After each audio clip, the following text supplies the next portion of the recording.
পরিষ্কার পরিচ্ছন্ন তো বলতে কিছু নেই। লেট্রিনে তো যে কোনো বাচ্চার উপরে পড়তে পারে, যে কোনটা অ্যাক্সিডেন্ট হতে পারে।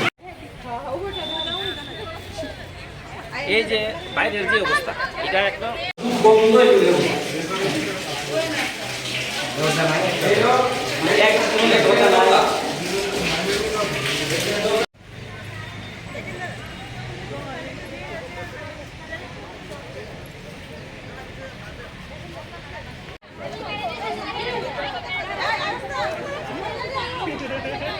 মূলত বিষয় হচ্ছে এখানে স্কুল টিচার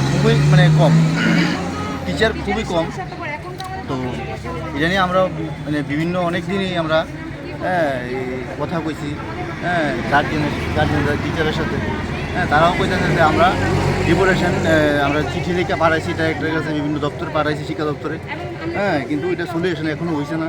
এবং দিয়ে দেখেন এই যে জঙ্গলটা হয়ে গেছে স্কুলের জায়গা, কিন্তু এটা একটা পরিবেশ, এটা একটা শহরের মধ্যে স্কুল, এটা যদি দেখে মানুষ কি একটা বৃষ্টি অবস্থা দেখা যায়। আমরা ওই বিভিন্ন মিটিংয়ে এটি তুলি, মিটিং যখন গার্জেন মিটিংয়ে দেখানো হয় তখন আমরা এটি কই যে এটি পরিষ্কার করা দরকার। এবং পাশাপাশি স্কুলের মধ্যে যে অবস্থা আমরা ছিল, ঘাস টাস হইয়া ঝোল টোল, বাচ্চারা তো খেলাধুলা করতেই পারতো না, একটা হয়ে থাকতো, ওইটারও কইতো আমরা। যাই হোক যখন এটা করছে টিচাররা মিলা, টয়লেট বাথরুমের যে অবস্থা, স্কুলের বাউন্ডারি যে এখানে এভাবে রয়েছে, এটা যে কোনোটা একটা স্টুডেন্টের গায়ে পড়তে পারে। এবার আরেকটা সমস্যা যেটা আমরা দেখতেছি, স্কুলের যে বিল্ডিংয়ের অবস্থা, এটা তো ফাউন্ডেশন নেই। এবং আমরা যে বিভিন্নভাবে স্কুল টিচাররা বা এগুলোকে কথা বলে দিয়ে জানলাম যে 1990 সাল থেকেই বলে ওইখানে আপনার ইয়ে আসছিল, সিকিউরিটি গার্ড আসছিল 3 জন। বর্তমানে আজকে ওই সিকিউরিটি গার্ডও নেই। এই সিকিউরিটি গার্ডের অত্যন্ত প্রয়োজন আমি মনে করি স্কুলে, সিকিউরিটি দেওয়ার জন্য। আমরা কি চান? এখন আমরা চাই মেইন যে দাবিগুলি, আমাদের যে মেইন দাবিগুলি, প্রথমত হলো আমাদের ইংলিশ, যেহেতু এটা ইংলিশ মিডিয়ামে কনভার্ট করা হয়েছে, কিন্তু নামে কনভার্ট করা হয়েছে, কিন্তু কাজে আদতে কিছু হয়নি। ইংলিশের কোনো ক্লাস হয় না, নাম্বার 1। নাম্বার 2, এখানের যে আমাদের মেইন যে প্রাচীর 2 দিন, আমার মেয়ে ক্লাস 5-এ পড়ে, 5 বছরে মিনিমাম 5 থেকে 6 বার চুরি হয়েছে। প্রত্যেকবার থানায় জানানো হয়েছে, ইনভেস্টিগেশন করেছে, আদতে কোনো জিনিস একটা জিনিস পাওয়া যায়নি।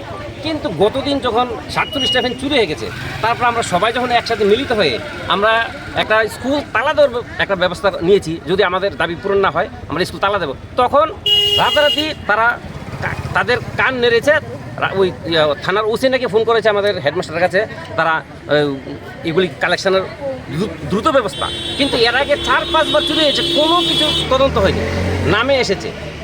এক নাম্বার, এখন বলে কিছু নাকি আমাদের ফ্যান পেয়েছে, চুর ধরা পড়েছে। যদি ধরা পড়ে তাহলে আমরা ওদের শাস্তি চাই, নাম্বার 1।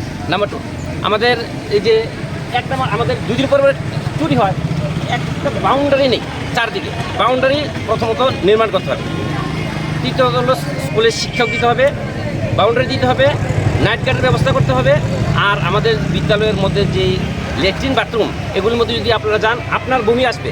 আর ছোটো ছোটো ছেলেমেয়েরা কীভাবে যে ওরা ল্যাট্রিন ধরলে স্কুল থেকে পালিয়ে বাড়িতে চলে যায় ল্যাট্রিন করতে, কিন্তু ওইখানে যায় না। ব্যাপারটা কি, একটা গভর্নমেন্ট স্কুল, সরকারের শহরের মধ্যস্থলিতে অবস্থিত এমন একটা স্কুল, অথচ পার্শ্ববর্তী স্কুলগুলি দিন দিন ডেভেলপড হয়ে উন্নতি হচ্ছে, কিন্তু আমাদেরটা দিন দিন খালি অবনতি হচ্ছে। ব্যাপারটা কি, এটা কি সরকার দেখে না চোখে? আমরা কয়েকজন মিলিত হয়ে একটা স্ট্রং অ্যাকশন নেওয়াতে রাতারাতি কিছু কাজ হয়েছে। তা আমরা চাই এটা খুব দ্রুত আমাদের এই দাবিগুলি পূর্ণ করা হোক। স্কুলের